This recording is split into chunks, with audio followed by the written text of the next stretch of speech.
On the 11th of February 2012, the world was rocked when we learned of the passing of the legendary Whitney Houston in the Beverley Hills Hotel, Los Angeles. She was lodging ahead of the Grammys, where she was due to make a comeback, to shine on the stage, but it was never to be. As the news spread across the world, we learned that one of the greatest singers of a generation had passed at the age of 48. I always like to ask this, but where were you? I think it helps us to draw some parallels in our normal everyday lives when we reflect back on where we were at the time when we heard of tragic passings. I remember where I was.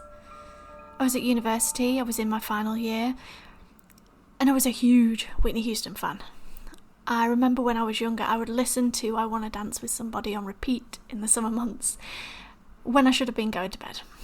It was one of the songs on my dad's Now album, if anyone in the UK remembers the Now albums, and I fell in love with the voice. I always wanted to be a singer, and she was an idol, and when I learned of her passing, like many other singers I admired, I would listen to their songs on repeat, hoping to reconnect to them in some way. But what did happen on that fateful night in February 2012? How did it come to be that Whitney Houston wouldn't leave LA?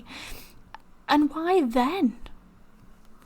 During this episode of Truly Tragic Transits, we look at the astrological energy behind the passing of Whitney Houston and ask, was her story and her ending always written in the stars? Or is this another tragic example of how choice and consequence can end in very tragic circumstances? Whitney Houston was born on the 9th of August 1963 with a Leo sun, Aries moon and Pisces rising 333. As you look at Houston's natal chart, which forms the foundation of who she is, there's something really interesting to observe from the off. With an Aries moon, her emotions could be described as erratic, and I would say that as someone with an Aries moon. We can go from 0 to 100 when we want to. And with a Leo sun, there's an air of confidence and an instant draw to the spotlight and being centre stage as well, almost like a yearning to shine. Luckily for her, she had the talent to back her up. The Pisces rising intrigues me from the get-go as well. In fact, knowing how she passed, the water signs always intrigue me when it comes to drug use, full stop. And of course, water. Often the water signs can be hidden, they can be mysterious, they can be complicated, they can be misunderstood and very deep as well. With Chiron sat in Pisces too, there's instantly this combination of someone being in the spotlight with that Leo sun, with a vulnerability when it comes to security or lack thereof, easily persuaded and moved, as well as lacking focus and willpower, especially with Mars at a weak point in her chart too. Willpower, or the lack of it, was quite prominent, and when I flick over to her human design chart, the undefined ego says a lot. Wavering and ebbing willpower and motivation, alongside a Pisces rising with the shadow of being intrigued by the darker side of life and society. When our environment or the people for us are wrong or unaligned, we can often go down a very different path, and those choices and those consequences at the end of it become very amplified. So what else is sat in water? Well, Scorpio has a natal Neptune in conjunction with Lilith. Scorpio, the zodiac representing life and death, transformation, is sat alongside the demons and within and the wild feminine sign of Lilith. She is wild. Lilith is actually a really beautiful and misunderstood energy. She represents the dark feminine, but what she actually represents is wilderness, survival, and kind of embracing the darker side of life as being a whole. So there's a combination there of recklessness, of extremes, of unpredictability, of playing with life and death, wild and untamed, alongside going to the depths and the peaks of life. And it's another mysterious sign in this birth chart in the 8th house, with the shadow of sensitivity, possessiveness and drama. This is someone deeply susceptible to the dark side of being human and living in society that has so many shadows, and shadows that we have seen play out in the public eye. So let's face it, when you look at this chart, Whitney Houston was never going to be a wallflower. Plus, there's also Cancer activations in there too. So with a North Node in Cancer, this is someone whose destiny and fate and purpose really lies in family, in comfort, in love, in romance, in stability. She provided much of those things for others with her voice.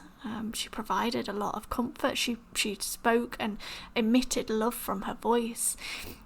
But we also know from the numerous documentaries that stability probably was something lacking and something deeply triggering for her as well. I can't help but draw similarities with some of this to the Heath Ledger story that we covered in the last episode. This is someone deeply, deeply sensitive emotionally, but also explosive with that Aries moon. We see that with her undefined solar plexus in human design as well. We often see that people with this center undefined turn to alcohol to numb the emotions or the intensity of life, for example, because they feel things much more deeply than others and perhaps aren't used to feeling the intensity as well of emotion, and are often not taught about being an empath and what that means and how to manage the energy that they feel. If anyone's got an undefined solar plexus within their human design chart, you're what's known as an empath, and this can go two ways. So you can either be an emotional sponge for everything that goes on around you, or you can completely numb things out and form almost like a disconnect, a freezing, a numbing to life. Alongside all of that water in a chart in a really prominent position, with an emphasis on the intense houses of 8 and 12 too, this is someone who needed a lot of care when it came to handling emotions. Did they get it? Probably not in the music business. No, not from all that we have heard in the last kind of 6 months about the fallout from the music industry and how we look after people within that industry. She probably did not get it, no. So with that set up in the background, let's look at the circumstances around her passing. Whenever I'm examining tragic deaths or events, I'm interested in 3 things. The first one is potential energy. This is a backdrop. What potential energy sits within the chart, in the natal chart or the transit chart? What potential is there for growth, challenge, or change? What are the shadow triggers? So where is the energy most vulnerable or most volatile? And the third is the power of individual choice and consequence. This is like the kinetic energy of movement added to the potential. It's where it all kicks off. Once that potential energy has been triggered, it's like stopping a boulder from rolling down the hill. It can't happen. So we have to live with individual choice and consequence and take responsibility for individual choice and consequence too. So we can see from the natal chart that the potential energy could be. We can also see what the shadows are. Now, that's important to see. It's important because we want to see the potential energy that's held there on an everyday for activations of choice and consequence. We want to know what we're dealing with, basically. One of the first things I check is the moon cycles, because I've lost track of how many tragic passings and events are on either a waxing gibbous or a full moon or a new moon or an eclipse. There's a very obvious pattern playing out for me, that one that we don't seem to be paying too much attention to. So what was the full moon doing, or what was the moon doing on the 11th of February 2012 when she passed? The full moon in Leo had just passed on the 7th of February. So that's kind of 4 days or so before. And there's 2 reasons why I want to raise this as a potential energetic shadow trigger. Firstly, the full moon in Leo was happening at 17 degrees, which is within 1 degree of Whitney's natal sun. This was going to be activating feelings of being seen, feelings being in the spotlight, linked to being in the spotlight, potentially overwhelmed from being in the spotlight, and the potential for showing off or attention seeking or creating behaviour to draw attention to ourselves. Really, it's about acting out to get help. This is a big shadow of the Leo energy in general, acting out to get help. So perhaps our moods or our behaviours don't always come across as they are intended under that moon. It was also happening in Gate 7 of the Human Design Mandala, which has the shadow energy of secrets or keeping things hidden, and jealousy. So with regards to this, I do wonder what was going on in her personal life or her romantic life at the time that could have raised the shadow of jealousy and or secrecy. Because this is a gate that, when it's activated in its shadow, is extremely mysterious and extremely unpredictable. There's also a lot of 7s in there. Within her chart, Whitney has a double activation of the Gate 7, which is the one that we've just spoken about. And it's her personality sun, so it's her main gate, but it's also activated by her design Mars. So what do we know about Gate 7? Well, firstly, its shadow frequency is indeed jealousy and secrecy. So this is about energy boiling up inside and exploding from the inside out. On a physical level, within the gene keys, it's linked to the diaphragm. And I find this interesting and worth noting. So Whitney Houston died after intense activation of the Gate 7 through drowning, which is a suppression of sort of the diaphragm and the lungs. And she was known also for her intense use of the diaphragm when she was singing. So, on a very kind of practical level, we can literally see the light and shadow ways that this activation could come in, really opening up the diaphragm, but also really suppressing it as well. Christy Ying describes the shadow of Gate 7 perfectly for me. She says, on the negative end of the spectrum, human design Gate 7 is the energy for being on a power trip and insisting others bend to your will. It may try to rally people around its personal beliefs rather than what is best for the collective, or boss others around without their consent. So, could this explain some of the behaviour in general of Whitney Houston? Surrounding herself with potential enablers, even when they're activating the shadow frequencies. The actual gift of this gate, by the way, is about leadership. It's about role modelling. And role modelling and becoming an example to others, becoming a leader through doing rather than through telling. And with Houston being a line 6, a 6-line profile, and dying at 48, I find this synchronicity rather important too. So at this point, I want to introduce the 6-line profile because it leads us nicely to some transit activations. The 6-line has the journey of life as 3 halves. So the first 0 to 30 years is about learning life through making mistakes and making a bit of a mess of things. The second part, 30 to 50 years, is about recognising the mistakes that you've made and making amends. It's about healing or creating healing from the pain and becoming the lesson. It's also about understanding your life experiences to become a role model for others. So alongside the Gate 7, this really sings to me the need to integrate the lessons of the first 30 years of Whitney Houston's life. Because on this life cycle, after the age of 50 or your Chiron returns, you were designed as a 6-line to step into being a role model for others. And someone in the music industry who's done this really well is Elton John. He is a 6-line, and you can see how his life followed a similar pattern. The difference being he managed to really integrate those lessons that he learned from his addictions and managed to get past his Chiron returns and step into his role modelling ability. And we see him continue to role model for people throughout the music industry as a whole now in general, which is a really beautiful energy to observe, that 6-line in action in the same business. So we know we had this full moon activation approximately 5 days before Whitney's passing.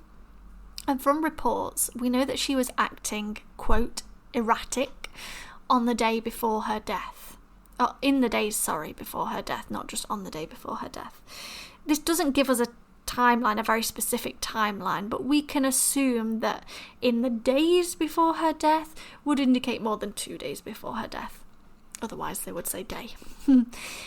This timeline matches up with the full moon activation and that gate 7, which is what we've just been talking about. So could that full moon have been the trigger to this accidental death that followed tragically in the next few days? So now we have that potential lined up, we've got a shadow trigger quite obviously there. This was an opportunity to make a different choice and surround herself with different energy. But we are creatures of habit, and when we don't have the correct support, we can end up making the same mistakes. As well, when we don't have the correct people or environments, we can be even more vulnerable in that gate 7 activation. Okay, right. So Chiron. The Chiron returns is important for a 6 line. Whitney Houston is a 6 line. It's the kind of make it through this and you're invincible sort of narrative. With a 6 line, it's going to be one of the biggest challenges to overcome. And you can't really do it unconsciously. It really needs to be a conscious activation of that 6 line. Your Chiron placement is your greatest weakness. It's known as your Achilles heel, but it's also your greatest strength in the same sentence. And Whitney's natal Chiron is at 13 degrees of Pisces in the gate 63. It's described as the Hall of Mirrors, which will ask you to face your deepest truths. In the spiral of life, all endings are beginnings. This was a deep activation of possibility and potential for her Chiron returns, but also asking the Chiron returns to be about big shifts, about leaving behind a lot of baggage.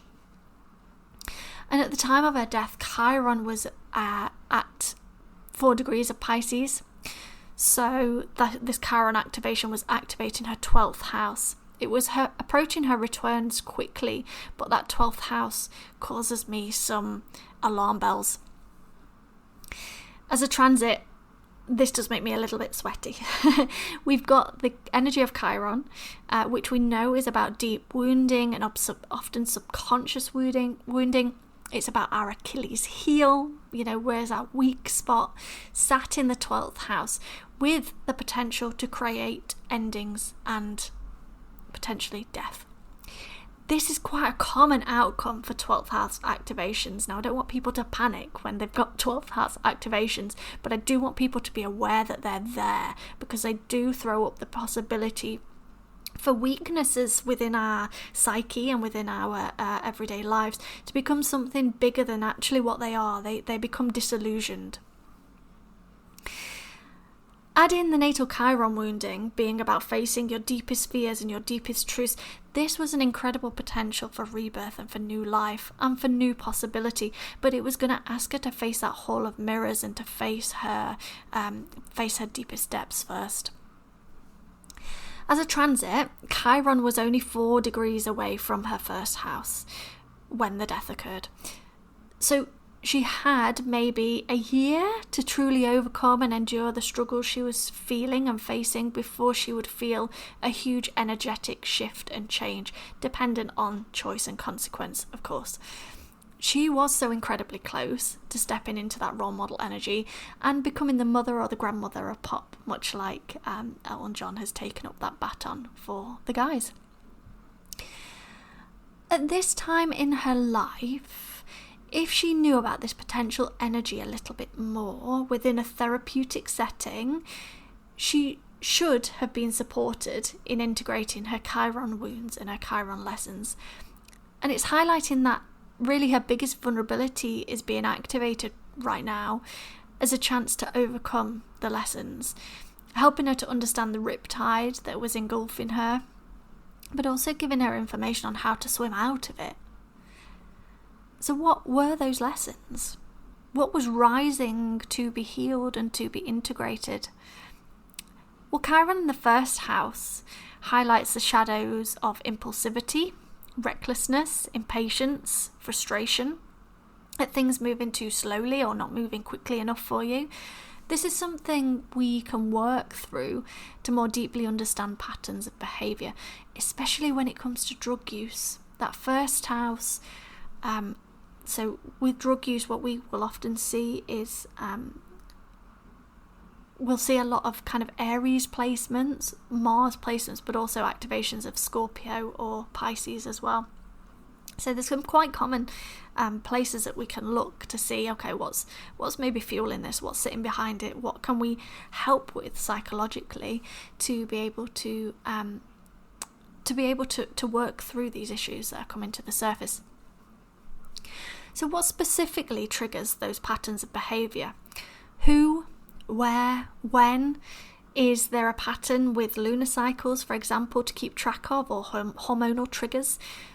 With an undefined root and an undefined head, I'd also be looking at ways to deal with pressure. Recognising what pressure feels like, where it comes from, who activates it, and begin to edit and support those parts of life.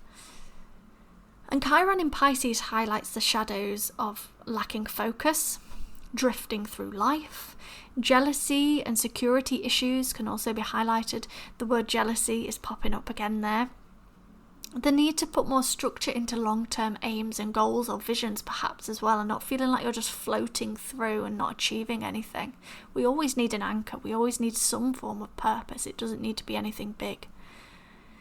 This is also water, and I've seen this often in charts. People's Chiron almost predicting how they die or where, because Chiron's their Achilles heel, right? It's like, where are you weakest? Especially when it comes to freak accidents in water. Again, this speaks to potential energy and the activation of potential energy through the shadow frequencies of the placement. Simply being aware and working with a therapist or an astrologer, if that's what you want to go down as well, or someone to soundboard and to help advise, is going to be really helpful for working through these shadows and creating a deeper sense of awareness. And awareness really is what is needed a lot of the time when we're looking at potential energy. So what else do we see being activated in the chart? With death, I like to look at the 12th house and the 8th house activations. We know that Chiron was activating her 12th house in transit. There's a weakness to death there, or possibly a completely transform yourself energy being activated, depending on the choice and consequence again.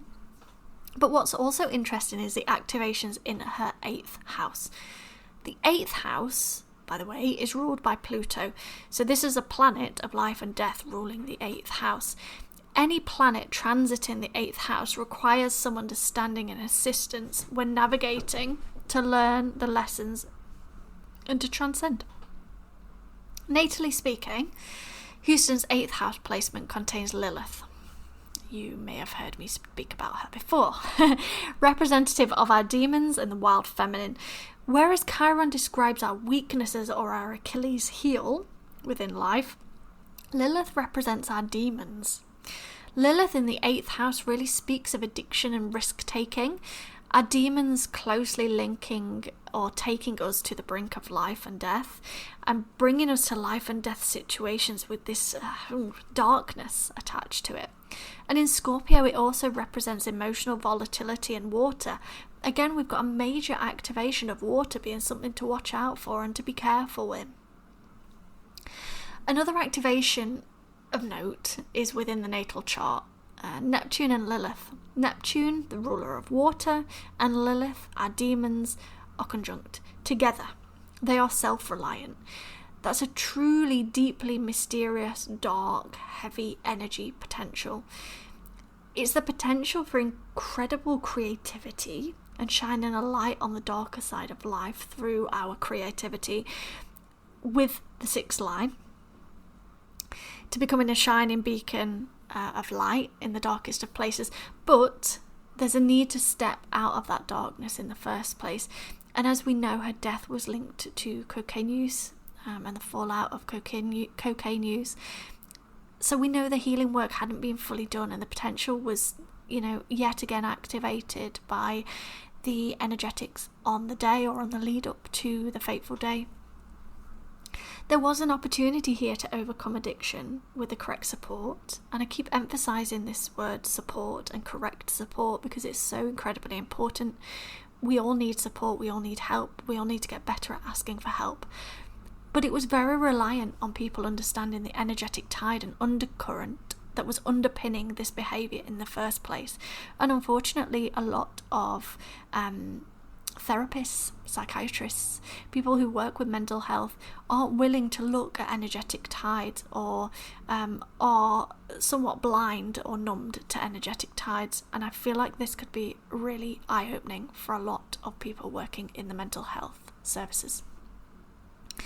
So transiting her 8th house at her death was also Saturn in retrograde. Saturn is a planet of discipline. It's one that you will have heard me talk about in the previous episode. Tough love, structure, routine, rigidity, strictness. It's a teacher of self-mastery. It wants us to become our greatest teacher. It wants us to become our own strength and our own guide, rather than relying on external people and structures too much. Especially in retrograde, which it also is in a birth chart. It's really about making you become the support system and not feeling like you have to rely too heavily on other people. These are the lessons of Saturn, which would have activated around 30, the age of about 30, and would have been tested and tried to integrate around 36 years of age. Now, Whitney Houston birthed her daughter at 30 years old. This was her Saturn returns lesson. Saturn sitting in Aquarius in the natal 12th house is about the teachings of selflessness, planning around other people, putting other people first, but also about the teachings of purpose, bigger picture, and boundaries. And it's family and community orientated, absolutely not fame orientated in the slightest.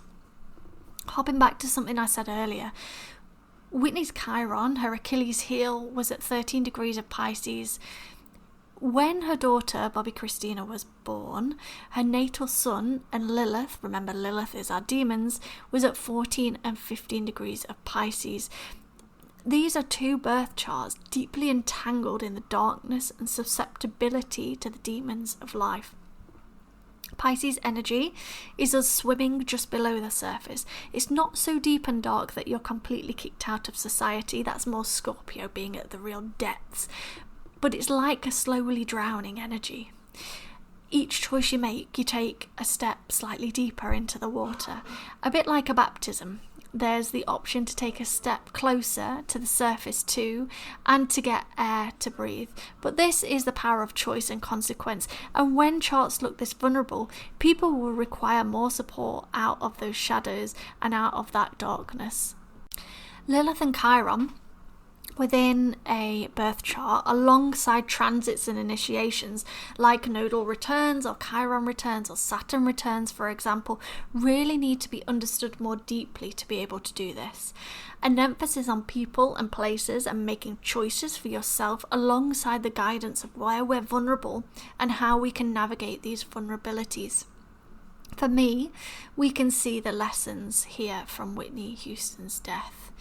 She died at a time when she was really vulnerable in her 12th and 8th houses, times of deep mystery, of subconscious activation, and of life and death transits. The potential and the opportunity were there. With an opportunity to really face the depths of life and to overcome the patterns that were dragging her further underwater, especially with Lilith activating her gate 44, which is about the choice between patterns repeating and patterns breaking. She had the ability to break the patterns, but it would have been very heavily dependent on people who surrounded her, and moving her into the gifts of gate 7 and the role modelling the 6th line. It needed a much deeper awareness than we had at the time. Of course, her Saturn lessons were also about discipline in relation to people and boundaries being a big Aquarian lesson. It makes me incredibly sad when I unpick these musings and see the tragic outcomes, because with a deeper understanding of root causes through natal and transit activations, there's really quite a clear path through to help. Of course, people also have to help themselves. There's choice and consequence energy here that triggers the potential, but there is a clear path out of the darkness, one that embraces and licks the wounds of the charts and the activations at play, rather than sending them spiraling into the abyss and making them feel like they're on their own, or they're going crazy, or their mind is not their own. we've got all of these planets and these transits that we are subjected to, and we need a much greater understanding that this is really impacting our emotional and our mental health on this planet, and the more we can get on top of it, the easier life becomes. Much like physical wounds, they need support, understanding, trust and time to be able to heal. The final thing I want to look at is the astrocartography. What was it about LA specifically that could have triggered this passing? So we know we've got the moon activations. We know that that matches up with the timeline.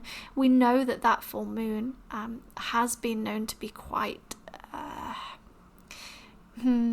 fiery and feisty in the past and cause reckless, not just reckless behaviour, but behaviour that leads to misadventure. So the final thing I want to look at is the astrocartography. You know, what was it about LA? What was it that was sitting in LA that could have activated and put the cherry on the top of the cake or rolled the stone down the hill? Well, LA sits underneath the energy of her Neptune MC and North Node DC lines. The North Node doesn't particularly concern me too much in this case. She wasn't at a North Node transit. There was no oppositions or activations of a North Node. What does concern me though is that Neptune line.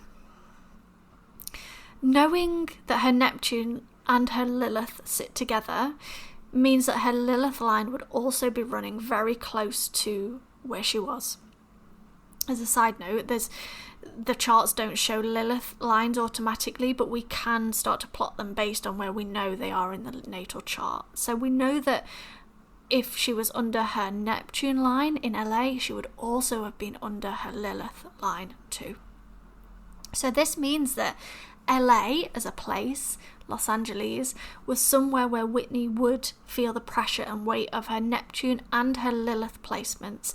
And if the lessons from her early 40s, when she had a Neptune opening square, hadn't been fully integrated, she would be vulnerable in places that were ruled or weighed down by her Neptune and her Lilith activations. The lessons of her Neptune and Lilith sat in gate 44.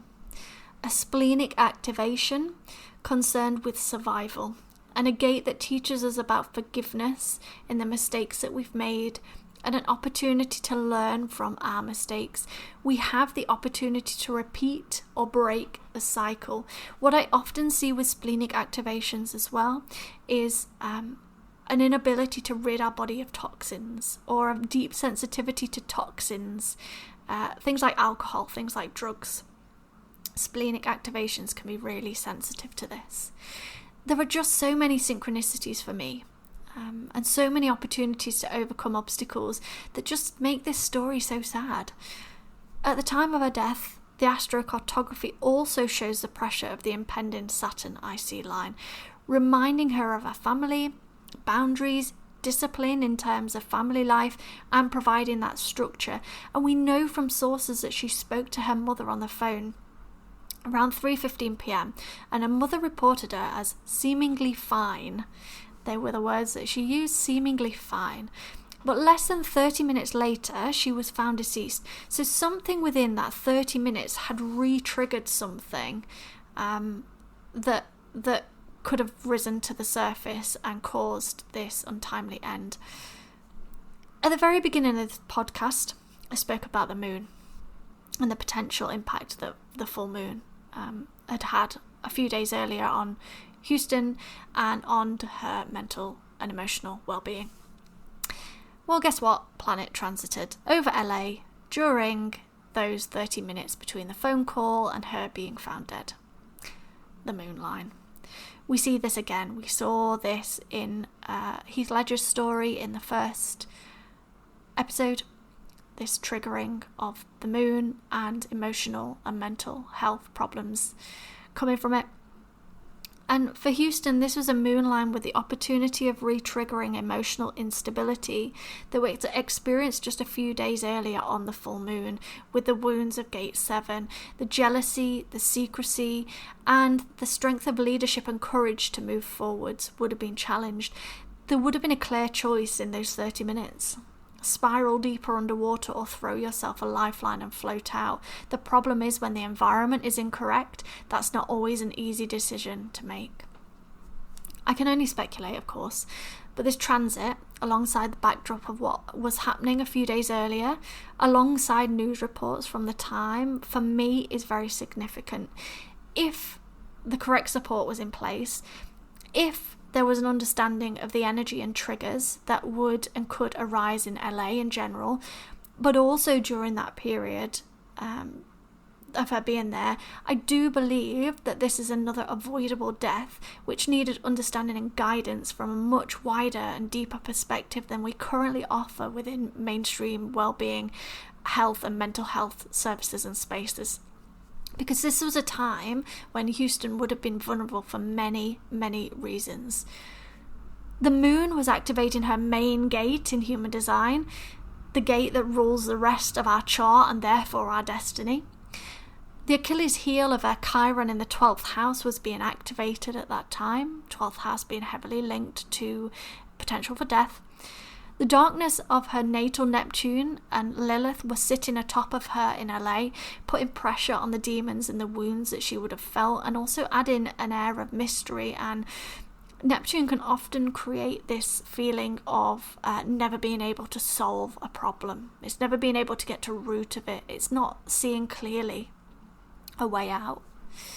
There was also a missed opportunity to integrate Saturn and Chiron return lessons alongside Neptune, her opening Neptune square lessons, which would have seen her step into the 6th line role model, which is where we see Elton John right now.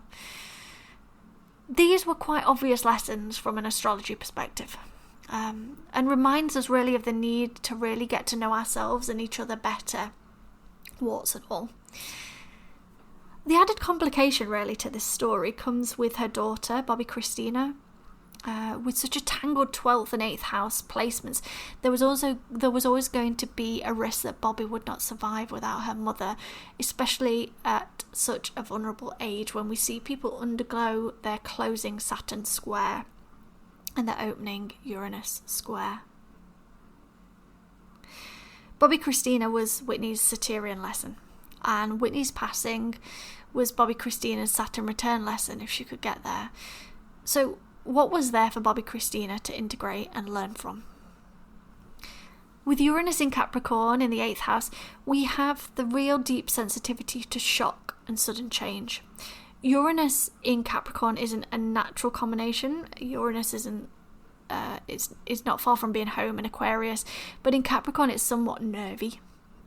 And this was a time to come to terms with shocking events and deaths, being in the 8th house. It was a time where she really should have been in heavy grief support, looking at the chart and the timing of her passing.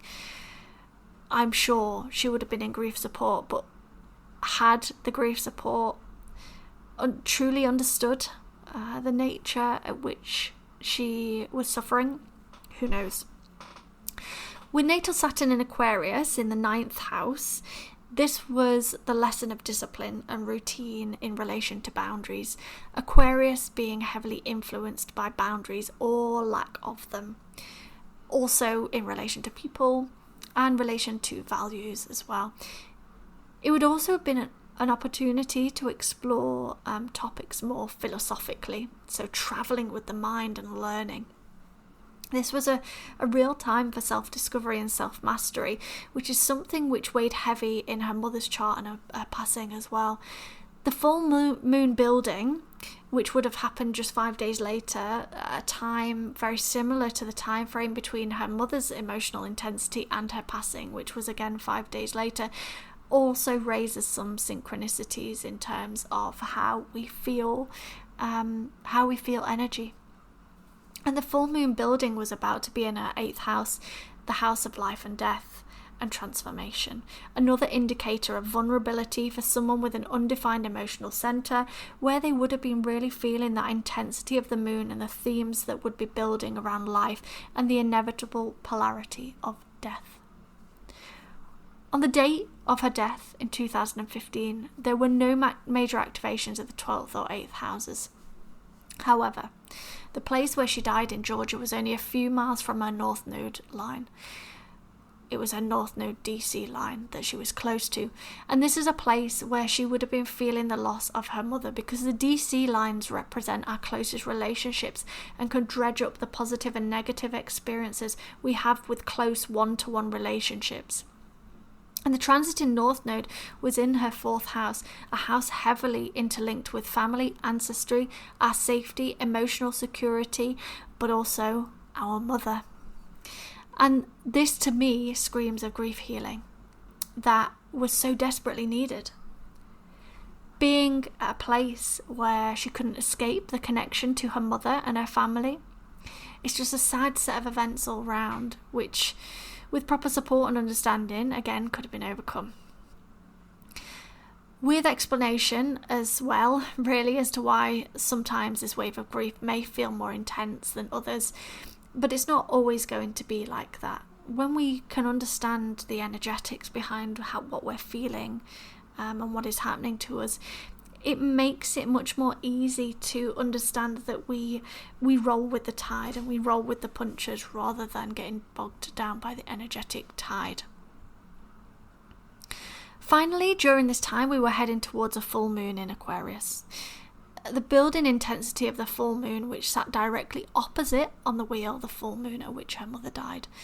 A moon which was going to activate her 8th house, dredging up the stories of life, death and grief. It was another tragic combination of transits and emotional intensivity, building that could have been worked with, an incredibly potent opportunity to heal. From looking at her chart, Bobby Christina had an incredible mind, an incredible ability to see the world differently. And it's truly tragic that we never really got to witness her genius, which is another reason for these podcasts, so we can more greatly understand and support each other to keep growing and keep learning as a species on this planet. For me, the 2nd episode is another reason why understanding the concepts of potential energy, our personal shadows and vulnerabilities, our weaknesses and our demons, alongside the simple process of choice and consequence, is so important and needed right now, as we just fumble through assuming there's nothing to be done about these tragic accidents. There is, but it requires us to be open in our minds and our hearts to something bigger, energetically going on than what is visible to our naked eye. So what do you think? For me, there were ample opportunities for both Whitney and Bobby Christina to be helped, to understand them and their Chiron and Lilith placements, to help them understand their own vulnerabilities both within their lifetime and within the places they live or visit, and many opportunities to turn those life challenges into lessons and role model to help others. There were so many missed opportunities because we don't integrate planetary initiations into our everyday learnings, despite the fact we know the moon, for example, has a potent impact on our mental health, and that's just one example. We are all subjected to energetic patterns. It's physics, it's geometry, it's maths, and we aren't bigger and better than any of it, so we must learn to work with it for our health and for our survival. And so with that, I come to the end of today's episode. Thank you so very much for listening. Don't forget to subscribe and rate this podcast to help others find it with that pesky algorithm. And I'm always a fan of the good old-fashioned share with your friends if you think this is an enjoyable episode for them to listen to. I'm on a personal mission to bring more awareness to energetic tides and patterns so we can live in greater understanding and harmony rather than suppression and confusion. So please, please, please help me by doing that for free by liking, rating, sharing and promoting.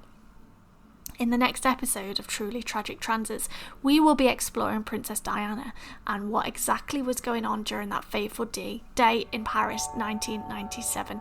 And I am so excited to bring this because the amount of synchronicities and moon energy again is incredible to witness. So until then, keep an eye on the transits because you never know what keys they might hold. Thank you.